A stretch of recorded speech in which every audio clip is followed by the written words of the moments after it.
Hola, muy buenas. Son bienvenidos a su canal Historias Diarias. Como el mismo nombre lo dice, tendremos una o varias historias diariamente en su canal. También me pueden encontrar en TikTok como Historias Diarias. Pueden checar el canal por nuevos updates. Sin más dilación, los dejo con la historia de hoy. La familia de mi esposo me acusó de hacerle brujería porque es demasiado bueno para mí y él no me defendió. No sé por dónde empezar. Llevo una semana sin poder dormir, sin poder comer bien, y cada vez que cierro los ojos vuelvo a escuchar esas palabras en la mesa, rodeada de su familia, con él a mi lado callado como una estatua. Tengo 29 años, mi esposo Emilio, 31, y yo llevamos 4 años casados, 6 de relación en total. Siempre pensé que teníamos un matrimonio sólido, de esos que resisten tormentas. Pero resulta que la tormenta no venía de afuera, sino de su propia sangre, y lo peor es que él dejó que me ahogara en medio del plato principal. Necesito desahogarme porque siento que me estoy volviendo loca. Voy a tratar de ser lo más objetiva posible, aunque por dentro hierva como una olla a presión. Voy a contar todo con lujo de detalle, porque creo que solo así podré ordenar mis ideas y, de paso, recibir consejos de extraños en internet que, irónicamente, me han mostrado más empatía que mi propia familia política. Contexto. Emilio y yo nos conocimos en la universidad. Él estudiaba ingeniería industrial, yo administración de empresas.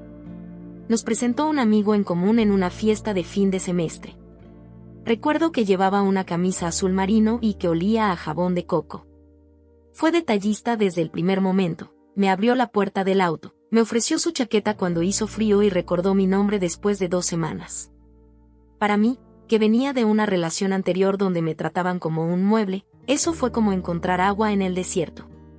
Mis padres son gente sencilla, mi mamá es enfermera, mi papá taxista. Me enseñaron a trabajar, a ser humilde y a no pedir nada que no pudiera devolver. La familia de Emilio, en cambio, es de dinero viejo. No de millonarios, pero sí de esos que tienen casa en las afueras con jardín, 2 autos últimos modelo y viajes a Europa cada 2 años.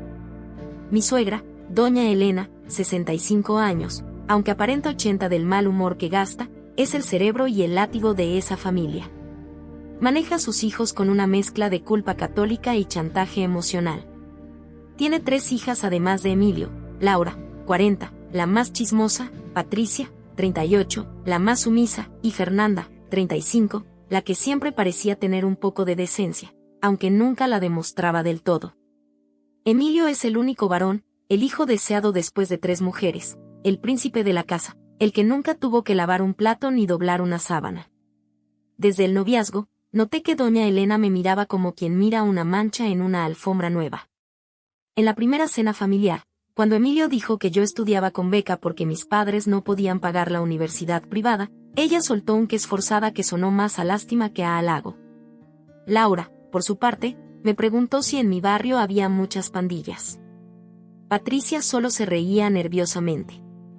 Fernanda me lanzó una mirada que no supe interpretar. Pero Emilio era mi refugio.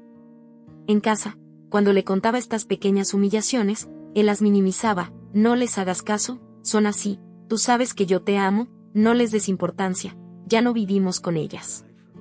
Y yo le creía, porque cuando estábamos solos, él era el hombre más dulce del mundo. Me preparaba desayuno sorpresa, me llevaba flores un martes cualquiera, y nunca se olvidaba de decir te amo antes de dormir. Nos casamos después de 2 años de noviazgo. La boda fue un infierno organizativo, porque doña Elena quería que fuera en su club privado, con 300 invitados que yo no conocía, y mis padres apenas podían costear 50. Al final, Emilio puso el dinero de su parte y yo la mía, y la ceremonia fue en un jardín hermoso pero sin el sello de la familia de él. Eso, según supe después, lo guardaron como una ofensa imperdonable. Los primeros años de matrimonio fueron buenos, con altibajos normales. Trabajábamos los dos, compartíamos gastos, y Emilio era cariñoso. Pero siempre había un pero: su familia.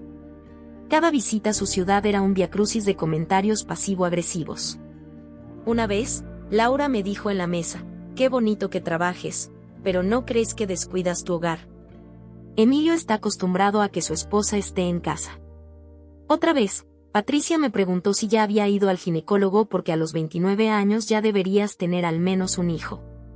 Y mi suegra, doña Elena, soltaba perlas como, mi Emilio siempre fue muy guapo, ¿no te da miedo que alguna compañera de trabajo le robe la atención? Yo me reía, asentía, y en casa se lo contaba a Emilio, esperando que pusiera un límite. Él siempre decía voy a hablar con ellas, pero nunca pasaba nada. Y yo, tonta, lo dejaba pasar por no armar conflicto. El problema comenzó a escalar hace unos 3 meses, cuando Emilio fue ascendido en su empresa. Pasó de jefe de proyecto a director de proyectos de una región. El sueldo se triplicó, las responsabilidades aumentaron, y eso implicó que tuviéramos que mudarnos a una ciudad más grande, a unas 2 horas de donde vive su familia. Para mí fue un alivio, más espacio, mejor calidad de vida, y sobre todo, distancia geográfica de esa familia tóxica. Para ellos, fue la gota que derramó el vaso. Mi suegra empezó a llamar todos los días. Luego varias veces al día.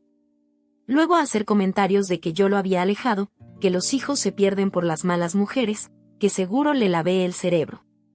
Laura enviaba audios de WhatsApp de 5 minutos llorando, diciendo que Emilio ya no era el mismo, que estaba poseído. Patricia solo mandaba cadenas de oración al grupo familiar. Fernanda, por su parte, permanecía en silencio la mayoría del tiempo, lo cual empecé a notar. Yo intentaba mantener la calma. Emilio me pedía paciencia. Es mi mamá, no puedo ignorarla, decía. Pero un día, hace 2 semanas, llegó a casa con el rostro desencajado, pálido, como si hubiera visto un fantasma. Me dijo que su mamá y sus hermanas le habían llamado por videollamada, sin mi presente, claro, para hacerle una revelación importante. Según ellas, yo le estaba haciendo brujería. Sí, leyeron bien. Brujería. Resulta que mi suegra consultó con una señora que hace limpias, tarot y demás artes esotéricas, algo que doña Elena siempre había criticado y satanizado, por cierto, y la señora le dijo que en nuestra casa había un trabajo hecho, un amarre con componentes que me pertenecían a mí. Que por eso Emilio estaba tan pegado a mí, que por eso no veía la realidad de que yo era una trepadora, que por eso había aceptado el ascenso y la mudanza sin consultarles a ellas primero. Que yo lo tenía dominado con artes oscuras. Emilio me lo contó riéndose al principio. Mira las locuras de mi mamá, ahora cree en brujas, dijo. Pero noté que su risa era forzada, como si el chiste no le hiciera gracia del todo.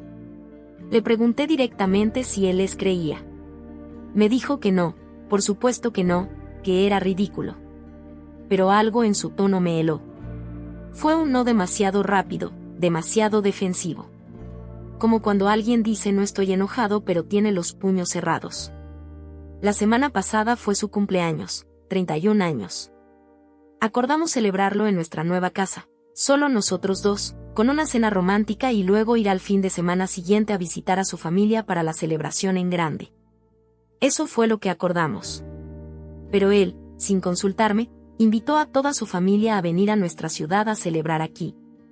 Aparecieron el viernes en la tarde, sin avisar con más de 24 horas de antelación, su mamá, sus 3 hermanas, los esposos de 2 de ellas, el de Patricia está divorciado, así que no vino, y 4 sobrinos revoltosos. Nuestra casa, que es bonita pero no es una mansión, se convirtió en un caos de maletas, gritos y niños corriendo. Yo, por educación y porque todavía creía en la buena fe, intenté ser la mejor anfitriona del mundo. Preparé comida para 15 personas, con mi propio dinero, porque Emilio no me había dado nada para los gastos extra, limpié cada rincón, organicé las habitaciones. Pero desde que llegaron, las miradas eran de auténtico odio. Mi suegra apenas me saludó con un hola seco y luego le dio la espalda. Laura revisó los estantes de la cocina para ver si tenían veneno, dijo riéndose, pero nadie se rió. Patricia me preguntó si seguía yendo a misa, y cuando dije que no soy muy religiosa, respeto pero no practico, Fernanda murmuró eso explica todo mientras miraba a su madre. La familia de mi esposo me acusó de hacerle brujería porque es demasiado bueno para mí y él no me defendió. No sé por dónde empezar.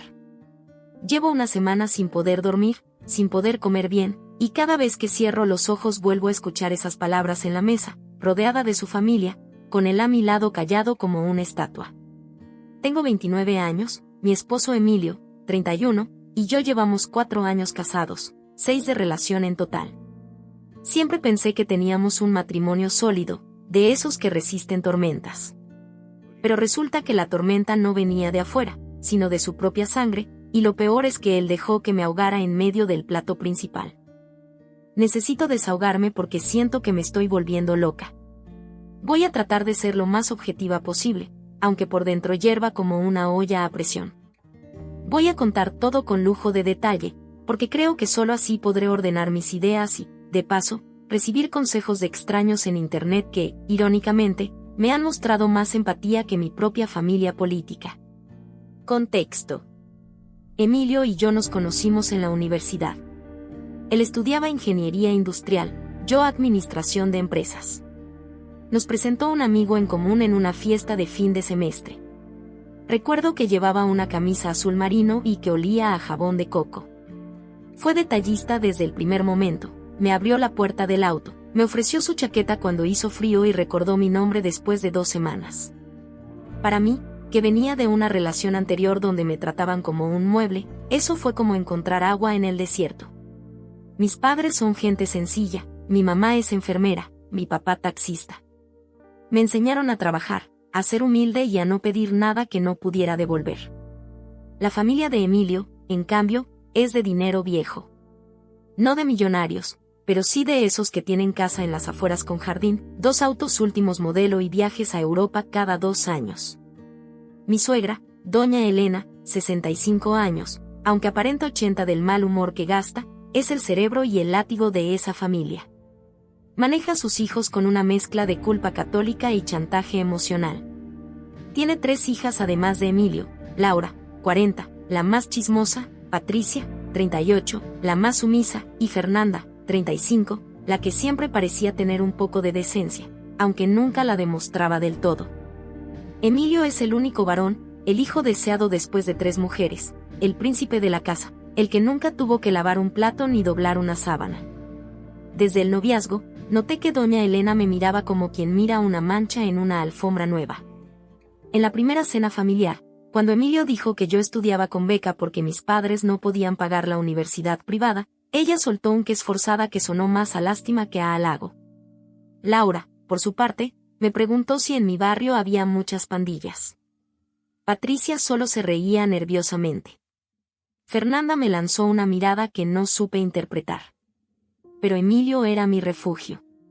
En casa, cuando le contaba estas pequeñas humillaciones, él las minimizaba: no les hagas caso, son así, tú sabes que yo te amo, no les des importancia, ya no vivimos con ellas. Y yo le creía, porque cuando estábamos solos, él era el hombre más dulce del mundo. Me preparaba desayuno sorpresa, me llevaba flores un martes cualquiera, y nunca se olvidaba de decir te amo antes de dormir. Nos casamos después de 2 años de noviazgo.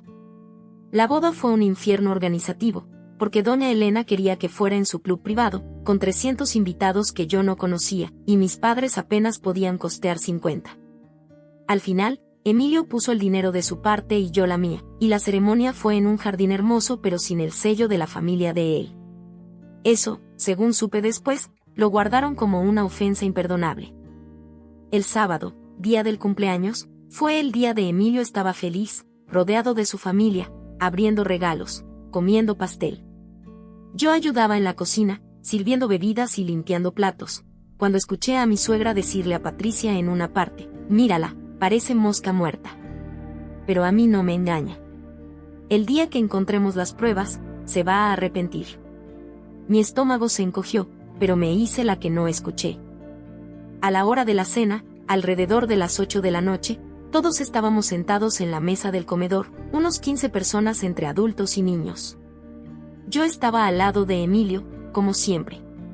De repente, mi suegra se levanta de su silla con una parsimonia teatral, va a su bolso de cuero negro que había dejado en una silla auxiliar, y saca una bolsa de plástico transparente. La abre y dentro hay un frasco pequeño de vidrio, de esos que se usan para mermeladas caseras, con algo verde y marrón en su interior. Lo pone en medio de la mesa, sobre el mantel blanco, justo al lado del centro de flores. Y dice, con voz de fiscal: esto es lo que ella tiene escondido en su propia recámara. Todos miran el frasco. Yo no tengo ni la más remota idea de qué es eso. Nunca lo había visto en mi vida. Mi suegra continúa, con el dedo índice apuntándome. Fui con una especialista en limpias espirituales, una mujer de confianza que no tiene interés en mentir. Le di una prenda de Emilio que tenía sudor de él y unas fotos de ella que saqué de sus redes sociales. La especialista me dijo que hay un trabajo de amarre muy fuerte, de esos que no se rompen fácilmente. Y que la evidencia física está en su casa. Buscamos en su recámara mientras ustedes estaban en el supermercado hoy en la mañana, y encontramos esto detrás de la cama, del lado de ella. El frasco contenía, según me dijeron después con lujo de horror, cabellos, aparentemente míos y de Emilio, porque había mechones cortos y largos, tierra de panteón, al menos eso dijo la especialista, alfileres oxidados y un papel enrollado con una fecha escrita a mano. La fecha de nuestro aniversario de bodas. Yo me quedé en shock absoluto. Mi mente daba vueltas. No tengo ese frasco. Jamás lo había visto. Alguien lo puso ahí, y las únicas personas que estuvieron en mi casa mientras yo estaba en el supermercado con Emilio, eso sí, él y yo fuimos juntos a comprar más comida, fueron su madre y sus hermanas. El resto de la familia estaba en la sala viendo la televisión. Pero antes de que pudiera articular una sola palabra, mis cuñadas comenzaron a gritarme. Laura se levantó de golpe, eres una bruja, siempre lo supe, siempre dije que algo andaba mal con ella. Patricia, con lágrimas en los ojos, fingidas, supongo cómo pudiste hacerle eso a mi hermano. Él te dio todo. Fernanda le dijo a Emilio, en un tono más bajo pero perfectamente audible, ¿ves, hermano? ¿Ves cómo te tiene atado? Eso explica por qué no quieres venir a vernos, por qué la prefieres a ella antes que a tu familia. Miré a Emilio. Necesitaba ver su reacción. Necesitaba que él dijera algo, que se levantara, que partiera la mesa por la mitad si hacía falta, pero que dijera esto es una mentira, mi esposa no es una bruja, ustedes están locas. Eso necesitaba. Emilio bajó la cabeza. Agarró su vaso de agua y dio un sorbo. No dijo nada. Mi suegra entonces se dirigió a mí con una calma espeluznante, como si estuviera leyendo una sentencia. Eres una mala mujer, de esas que destruyen familias. Mi hijo es demasiado bueno para ti. Tiene carrera, dinero, buen corazón, y tú no eres más que una trepadora que recurrió a la hechicería para retenerlo. Porque sabes muy bien que sin eso, él ya te habría dejado. Eres patética. Y vas a pagar por esto. Las lágrimas me brotaron de los ojos como un río desbordado. No podía creer lo que estaba pasando. Pedí, entre sollozos, que llamáramos a la policía, que hicieran pruebas de ADN a los cabellos, que alguien con autoridad viniera a revisar la casa. Pero mi suegra dijo que no, que esto se arregla en familia, como debe ser, sin manchar el nombre de los nuestros. Y la solución que propusieron fue que yo me fuera de la casa para que Emilio rompiera el amarre y pudiera pensar con claridad. Es decir, que nos separáramos. Que yo desapareciera. Miré a Emilio otra vez. Por última vez. Le pregunté, con la voz rota, ¿vas a decir algo? ¿Vas a permitir que me echen de mi propia casa? ¿Vas a dejar que tu madre y tus hermanas me llamen bruja y me humillen delante de todos? Su respuesta me destrozó el alma en 1000 pedazos. Tal vez sería bueno que te fueras unos días. Para que se calmen las cosas. Esto es muy fuerte para mí, necesito tiempo. No me defendió. No dijo esto es una locura. No me tomó de la mano. No dijo mi esposa no es una bruja. Dijo que me fuera. Dijo unos días. Como si yo fuera una empleada doméstica a la que se le pide que tome unos días libres. Salí de esa mesa caminando en automático. Subí a mi recámara, agarré una maleta de viaje, metí lo básico, ropa interior, mi computadora, mi cargador, mi cepillo de dientes, y me fui sin mirar atrás.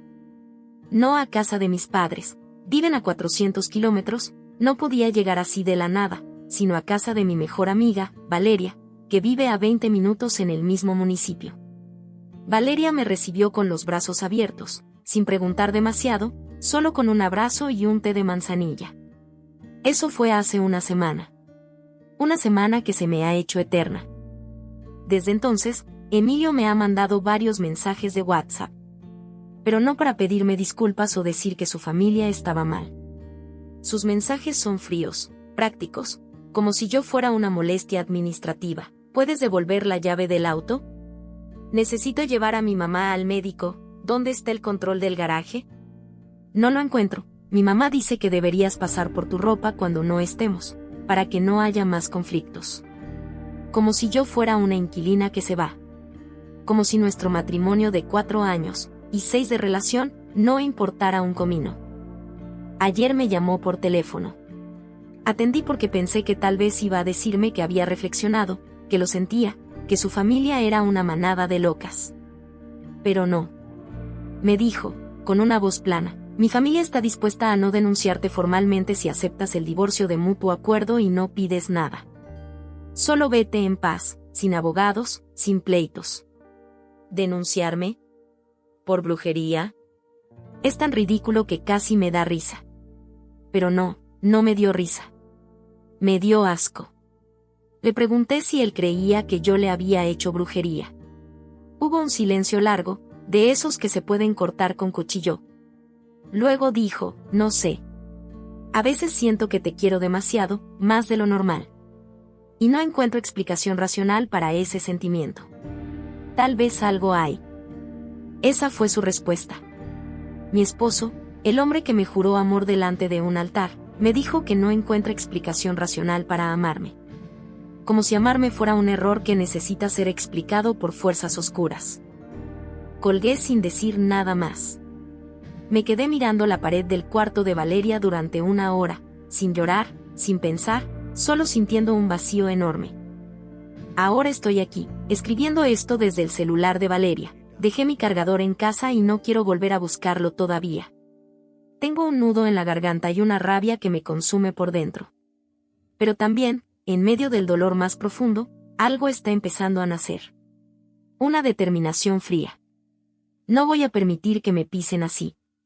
No voy a permitir que me acusen de algo tan absurdo y que él, con su silencio cómplice, me condene sin juicio. Necesito consejos, Reddit.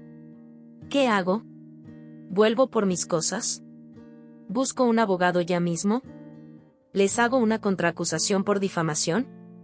¿O simplemente desaparezco y les doy el gusto para que se queden con su victoria? Por favor, ayúdenme a ver con claridad. Estoy demasiado herida para pensar recta. Actualización 1. Gracias de corazón a todos los que han comentado. No esperaba tantas respuestas. Leí cada una mientras Valeria me hacía otro té. Se ha vuelto mi enfermera emocional. Muchos me dicen que huya, que esa familia es tóxica y que Emilio es un cobarde. Otros me di que luche, que no les dé el gusto, que los demande por difamación. Algunos incluso me han ofrecido recursos legales y contactos de abogados especializados en violencia familiar, porque esto, aunque no haya golpes, es violencia psicológica, me han dicho. Me han dado muchísimo en qué pensar. Pero antes de que pudiera tomar una decisión, pasó algo más.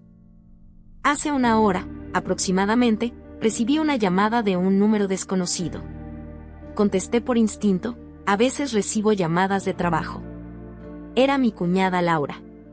Su tono era totalmente distinto al de la cena, dulce, meloso, falso como un billete de 3 pesos. Me dijo que la familia quería disculparse, que se habían exaltado en el momento, que tal vez todo fue un malentendido y que hay que aclararlo civilizadamente.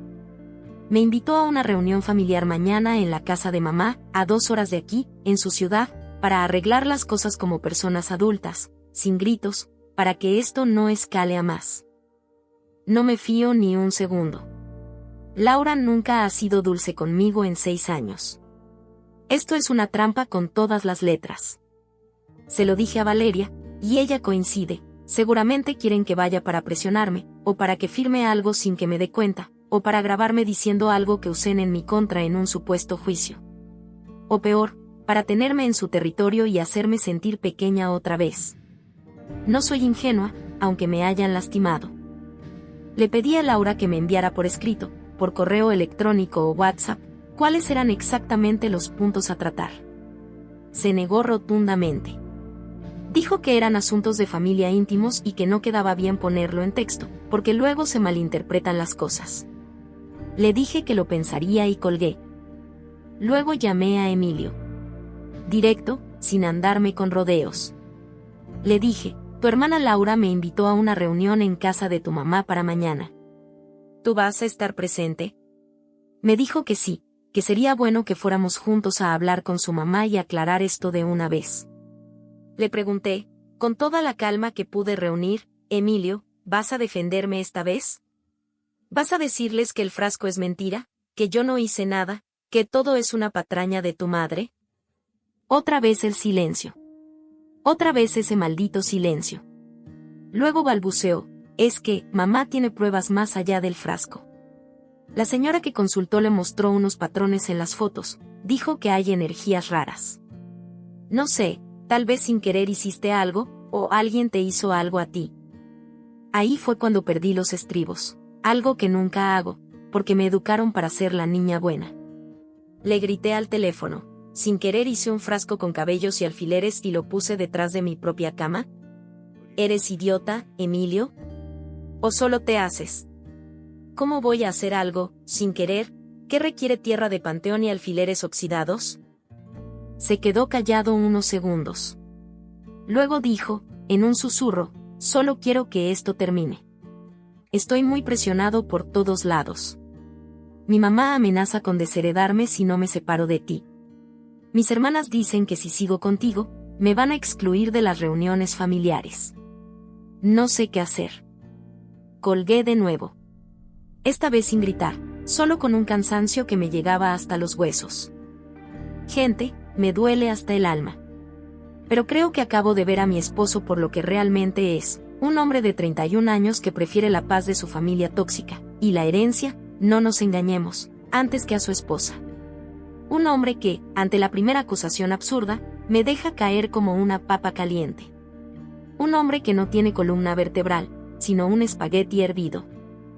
Ahora entiendo algo fundamental, no me defendió porque, en el fondo, él también quiere creer que hay una fuerza externa que lo ata a mí.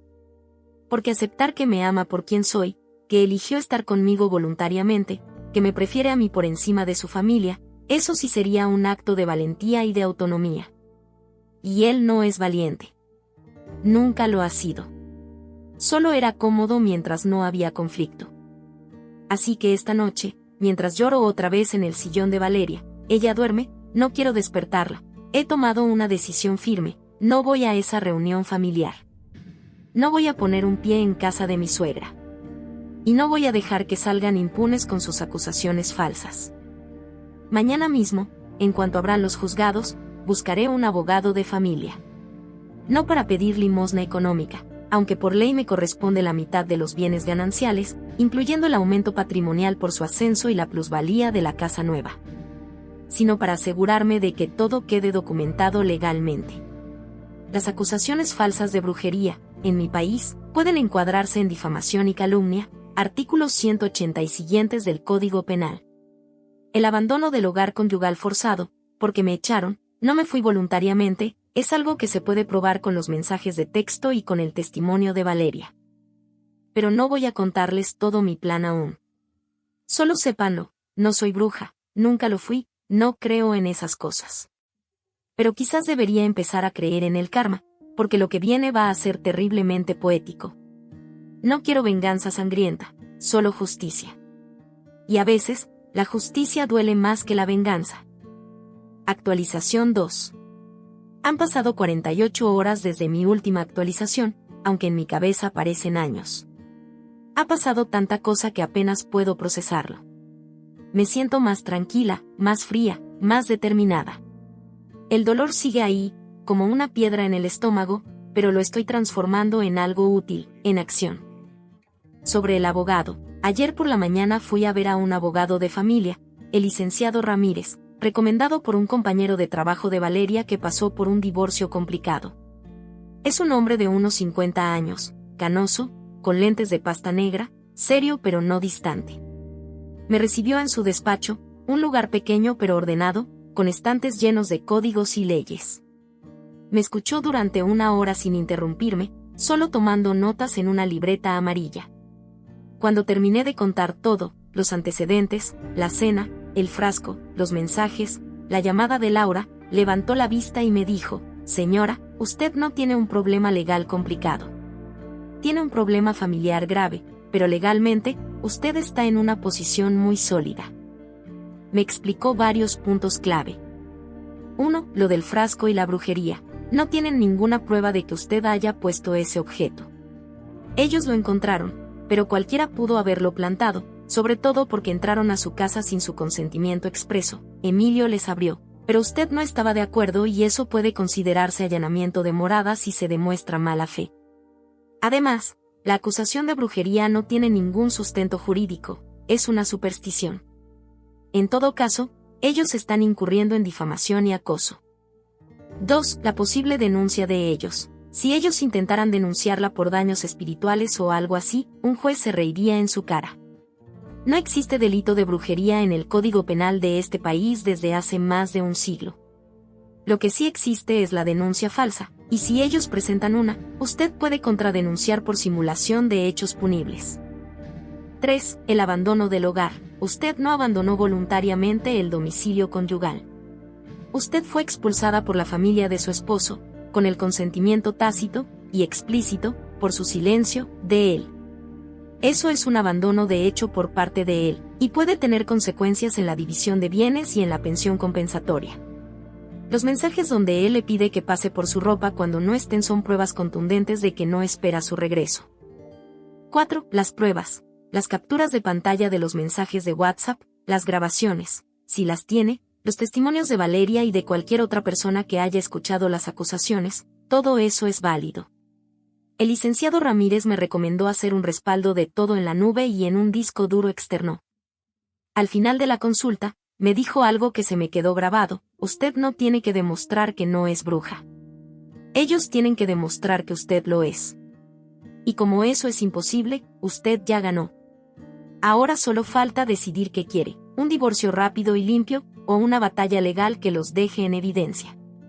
Yo le recomiendo lo segundo, no por venganza, sino por precaución. Si no los frena ahora, seguirán acosándola después del divorcio. Le di instrucciones de proceder con lo segundo. Quiero que quede constancia legal de que estas mujeres me difamaron. No por odio, sino para que no vuelvan a hacerle esto a nadie más, porque sí, ya me enteré de que Laura hizo algo similar con la exnovia de un amigo de su esposo años atrás. El licenciado Ramírez ya está redactando la solicitud de divorcio por causa grave, injuria y abandono, y la denuncia por difamación contra mi suegra Elena y mi cuñada Laura.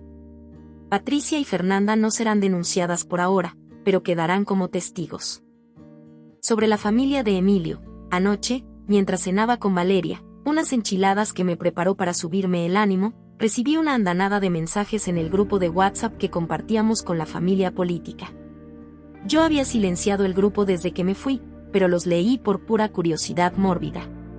Mi suegra escribió: ya encontramos más pruebas de su maldad.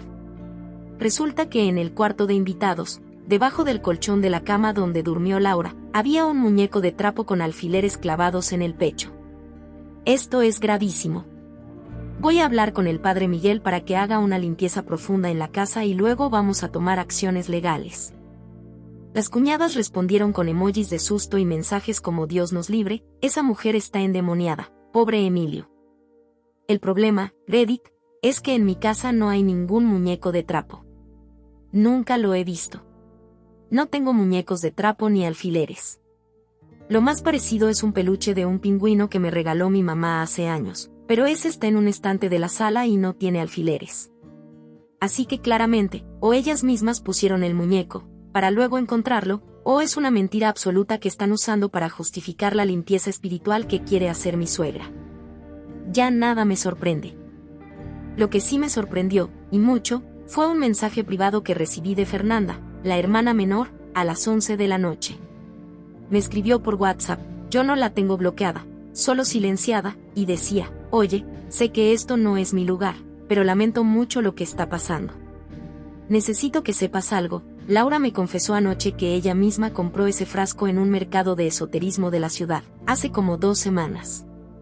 Dijo que había que hacer algo para que Emilio reaccionara. No sé si es verdad, pero quería que lo supieras. No estoy de acuerdo con esto, pero si mamá o Laura se enteran de que te lo dije, me matan. Por favor, borra este mensaje después de leerlo. Ven. Hasta entre ellas hay fisuras. Guardé captura de pantalla al instante, y también la reenvié a mi correo y al licenciado Ramírez. No sé si Fernanda es sincera o si me está tendiendo una trampa. Tal vez es un mensaje falso para hacerme confiar y luego decir que yo la presioné, pero esa captura es oro puro. Si Laura realmente compró el frasco, entonces hay una confabulación activa para incriminarme. Eso es delito. El licenciado Ramírez me respondió esta mañana: guarde eso con su vida. No lo comparta con nadie más. No se lo diga a Fernanda. Esto puede ser la prueba clave para demostrar dolo en la difamación. No la llame todavía a declarar, déjela que se acerque sola si quiere. Sobre Emilio, no he vuelto a hablar con él desde la llamada en la que me pidió que fuera a la reunión. Pero Valeria, que aún lo tiene en redes sociales, yo lo bloqueé de Instagram y Facebook, pero ella no, me mostró algo que él publicó ayer en su muro. Era una foto de él con su madre y sus 3 hermanas, todos sonriendo en la sala de su casa, la mía, antes nuestra, con una pizza de por medio. El pie de foto decía: la familia es lo más importante. Gracias por abrirme los ojos. A veces uno no ve la realidad hasta que alguien te quita la venda. Los comentarios eran de amigos suyos diciendo qué pasó, bro, y él respondía cosas que mejor no contar en redes, pero todo está bien ahora, ya estoy en el camino correcto. Me dio un asco físico. Literalmente tuve que cerrar los ojos y respirar hondo. Pero también me dio la confirmación definitiva de que ya eligió bando. No solo no me defendió, sino que ahora públicamente me está señalando como la venda que le impedía ver la realidad. Bien. Ahora yo elijo el mío. Sobre mi plan, parte 2 no es una venganza en el sentido de hacerles daño por hacer daño. Eso sería rebajarme a su nivel. Es una venganza legal, limpia, elegante, que los va a dejar en evidencia ante todos. El licenciado Ramírez me explicó que además del divorcio y la denuncia por difamación, puedo pedir una compensación económica por daños morales, tanto a Emilio, por abandono, como a mi suegra y Laura, por acoso y difamación. No es por dinero, pero el dinero duele más que las palabras para gente como ellos, que tanto presumen su estatus. Pero también he decidido algo más arriesgado, y quiero que me den su opinión. He decidido aceptar la reunión familiar, pero con condiciones muy estrictas. Les envié un mensaje a Laura, por escrito, para que quede constancia, diciéndole que sí iré, pero que quiero que esté presente un mediador neutral. Propuse a un trabajador social del ayuntamiento o a un abogado de oficio, que la reunión sea en un lugar público, una cafetería o la biblioteca municipal, no en casa de nadie, y que se grabe todo el diálogo con el consentimiento explícito de todos. En mi país es legal grabar si todas las partes están de acuerdo, si no, no vale como prueba judicial. Pero al menos me protege de posibles manipulaciones. También pedí que Emilio estuviera presente, porque es parte implicada. Laura aún no ha respondido. Han pasado 6 horas y su silencio es ensordecedor. Creo que no esperaban que pusiera condiciones. Creo que esperaban que llegara sola, asustada y dócil, a que me pisotearan otra vez. Pues no. La dócil se fue. Ahora soy otra. Mientras tanto, he contactado a una amiga de la universidad que ahora es periodista freelance. Se llama Renata y escribe para un portal local de noticias. No quiero hacer esto público todavía, porque podría perjudicar mi caso legal. Pero si las cosas se ponen feas, por ejemplo, si ellos me denuncian falsamente o intentan difundir rumores en mi trabajo, tener a alguien que pueda contar la historia de manera objetiva, y con pruebas documentales, es una carta bajo la manga que no dudaré en jugar. No quiero arruinarles la vida. Solo quiero que sepan lo que se siente que te acusen falsamente, que te echen de tu casa, que tu esposo te abandone cuando más lo necesitas. Quiero que Emilio entienda que su silencio tuvo consecuencias irreversibles. Y quiero, sobre todo, recuperar mi dignidad, que no es algo que ellos me hayan quitado, sino algo que yo dejé en el suelo por amor. Ya no más. Actualización 3. Esto se está poniendo más intenso de lo que imaginaba. Voy a resumir porque han pasado muchas cosas en las últimas 48 horas y no quiero abrumarlos, pero a la vez necesito escribirlo para ordenarme. La reunión, sí, al final se hizo. Laura respondió después de 24 horas de silencio. Aceptó mis condiciones, aunque de mala gana. La reunión fue ayer a las 5 de la tarde en una cafetería del centro de su ciudad, a 2 horas de donde vivo. Asistieron mi suegra Elena, Laura, Patricia, Fernanda, Emilio, y el mediador que pedí, un asistente social municipal llamado Oscar, que resultó ser un profesional muy serio y neutral. Yo fui con el licenciado Ramírez. Sí, llevé a mi abogado. No iba a caer sola ni desprotegida en territorio enemigo. La cafetería era pequeña, con mesas de madera y luces amarillas. Nos sentamos en una mesa larga para 8. El mediador tomó la palabra al principio y estableció las reglas: no gritos, no interrupciones, turnos de palabra de 2 minutos, y todo sería grabado en audio con el consentimiento de todos. Firmamos un papel.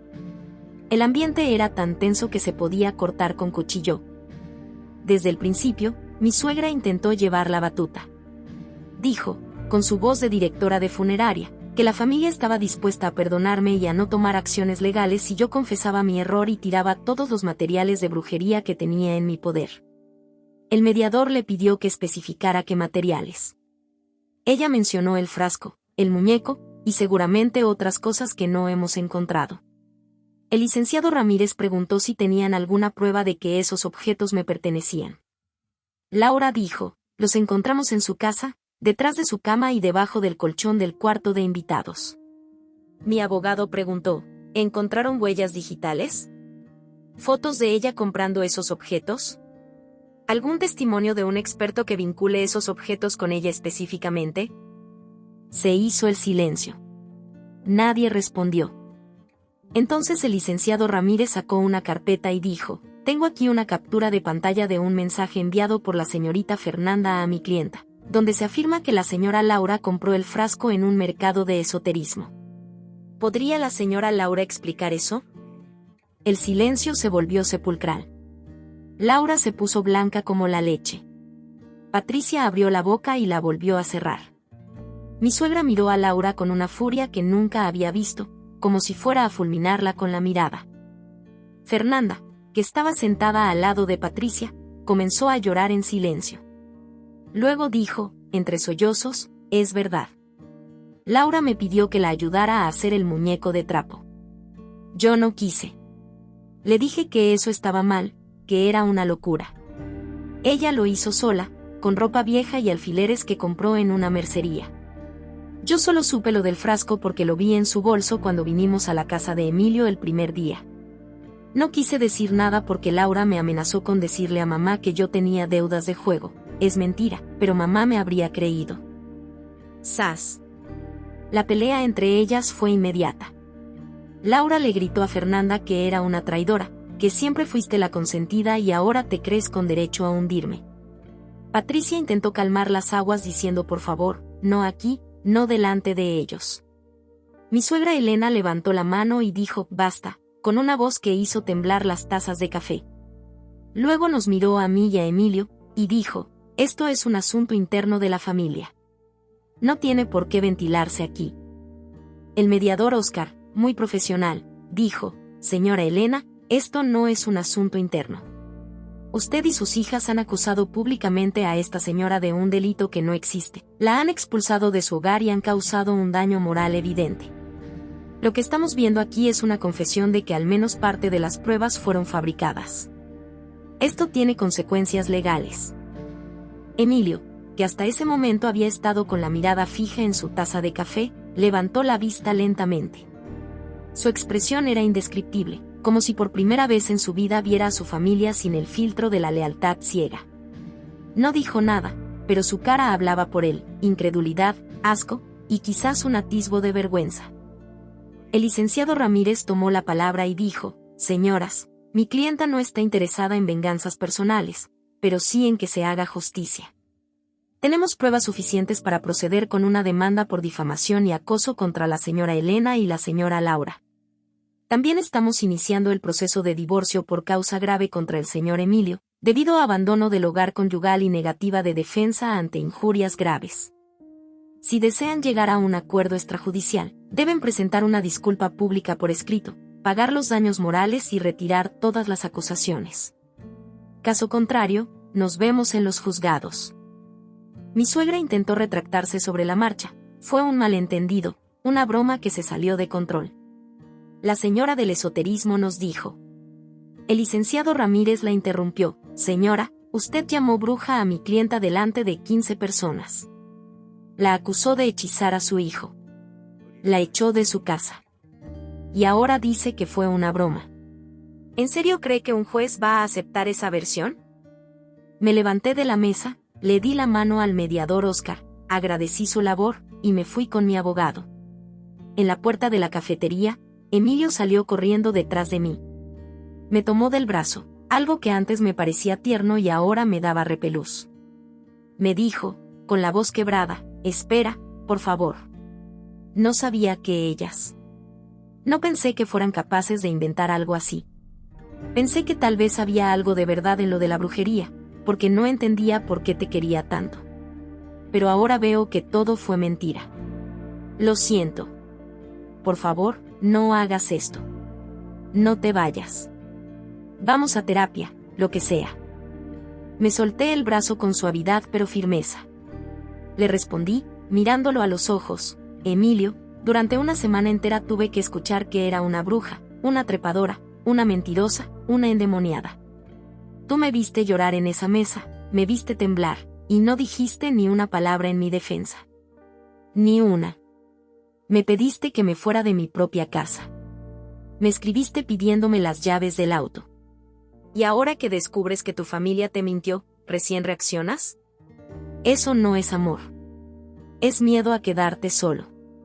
El divorcio sigue su curso. Habla con mi abogado para lo de la división de bienes.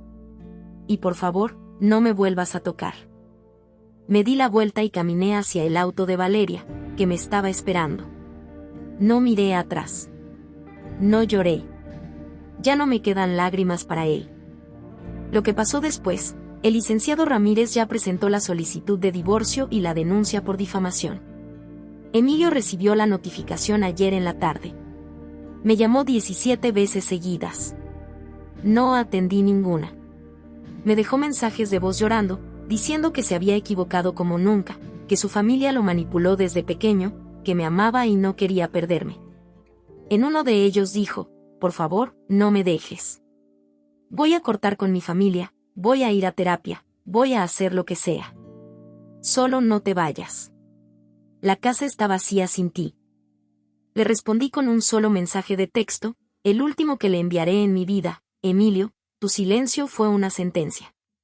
Yo no soy bruja, pero tú eres un cobarde. Ojalá tu terapeuta te ayude a desarrollar una columna vertebral.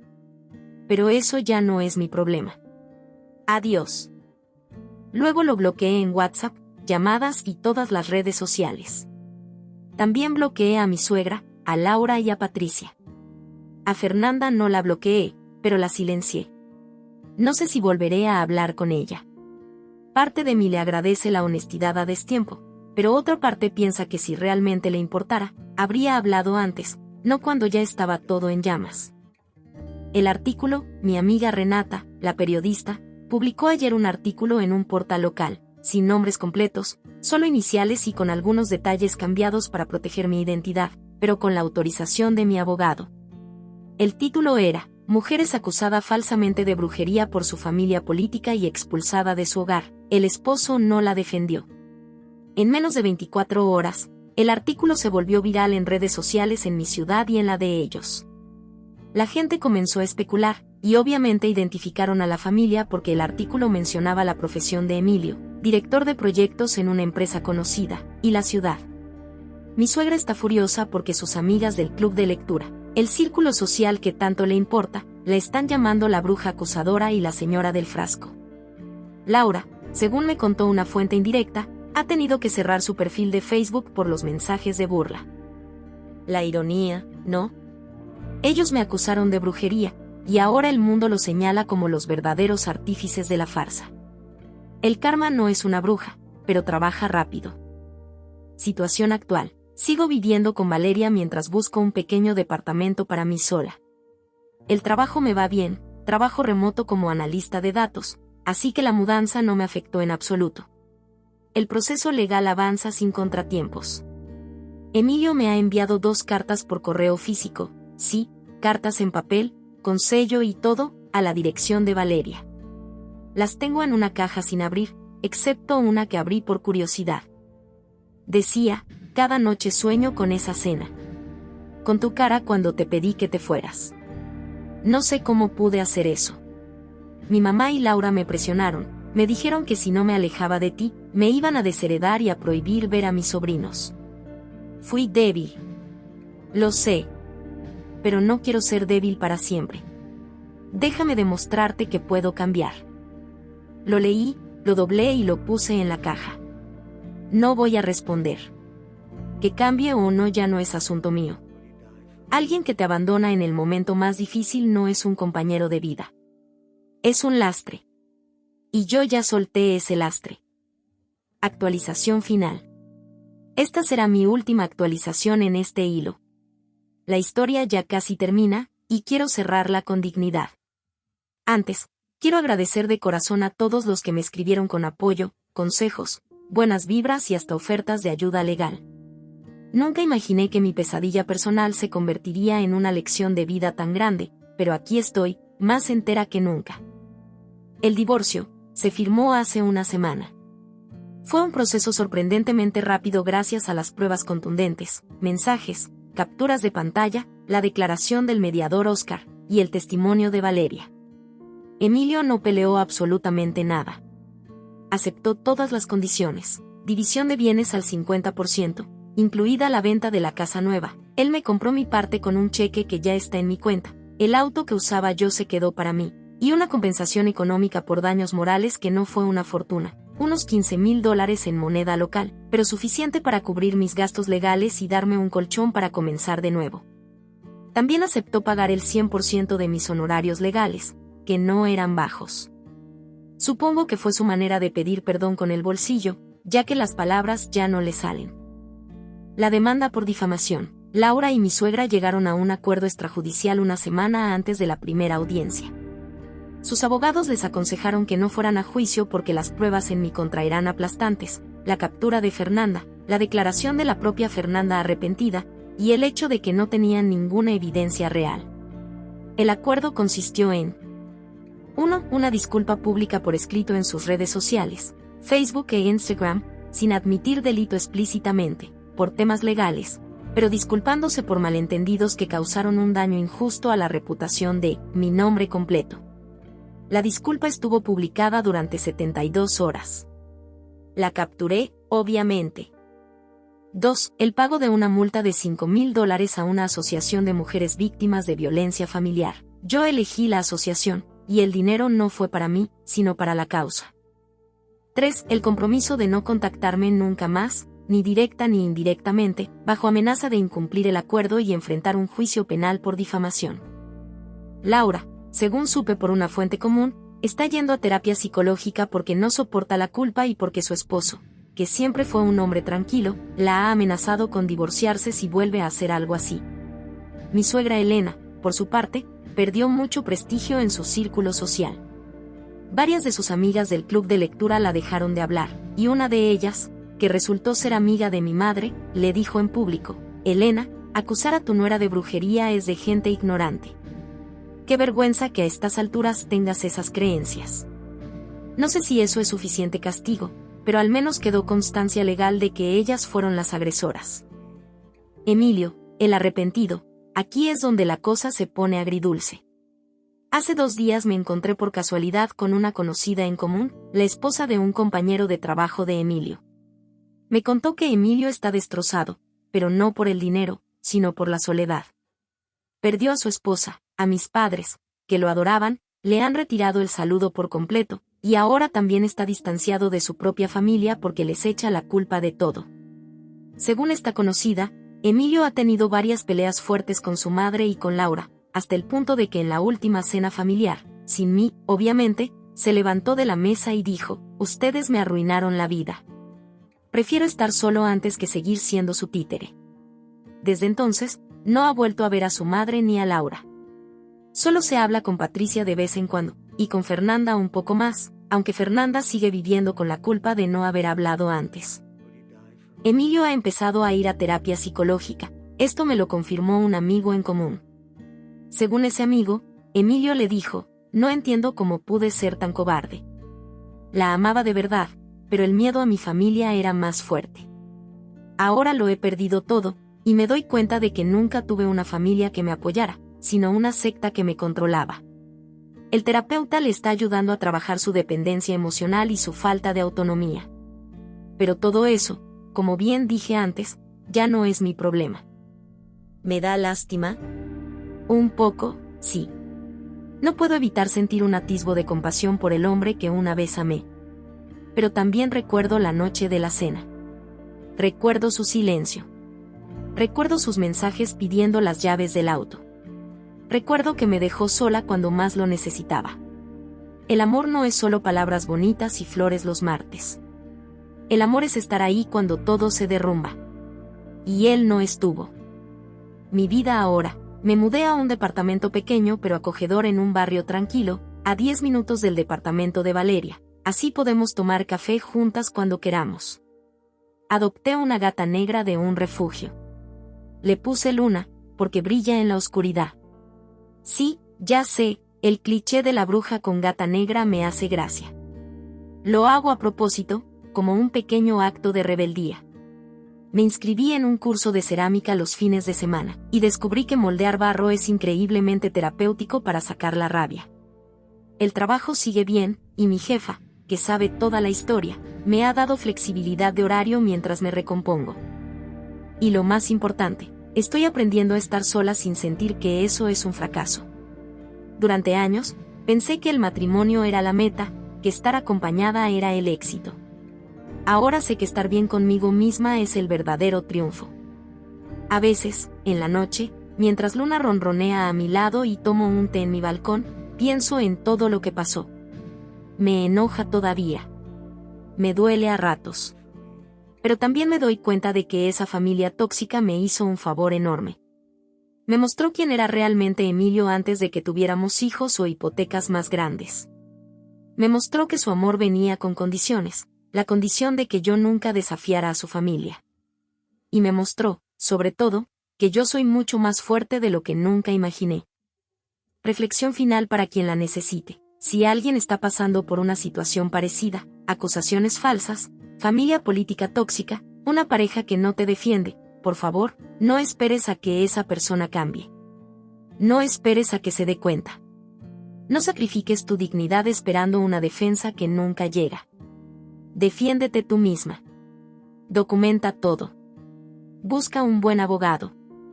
Rodéate de amigos reales, de esos que te abren la puerta de su casa sin preguntar. Y no tengas miedo de irte. A veces, el acto más poderoso no es quedarse a luchar por un amor que ya se murió, sino tener la valentía de cerrar la puerta, poner el cerrojo y no mirar atrás. En cuanto a la brujería, bueno, tal vez haya un poco de magia en todo esto. La magia de ver a una familia que se creía intocable autodestruirse por sus propias mentiras. La magia de renacer de las cenizas como el ave fénix, pero sin plumas ardientes, sino con una taza de té y una gata negra. Y la mejor venganza de todas, vivir bien, vivir libre, vivir en paz. Que ellos se hundan en su propio veneno. Yo ya estoy fuera de ese pozo. No los voy a extrañar. Y Emilio, si alguna vez, por casualidad, alguien te enseña este post, porque sé que Reddit no es tu lugar, espero que tu terapeuta te ayude a desarrollar esa columna vertebral que nunca tuviste. Espero que aprendas a querer sin miedo y a defender sin condiciones. Pero eso, querido, ya no es mi problema. Que te vaya bien. De verdad. Fin de la historia. Me voy a tomar un vino, blanco, bien frío, con Valeria, y luego a mimar a Luna. Nos vemos en el próximo post, Reddit. Y gracias por todo. ¿Qué tal les pareció la historia? Espero les esté gustando. Recuerden que pueden encontrar más historias interesantes disponibles en mi canal. Con tu apoyo siguiéndome en TikTok, suscribiéndote en YouTube y dándole like a los videos. Me ayudas mucho a seguir creando contenido y subir más historias. Sin más dilación los dejo y les deseo un buen día.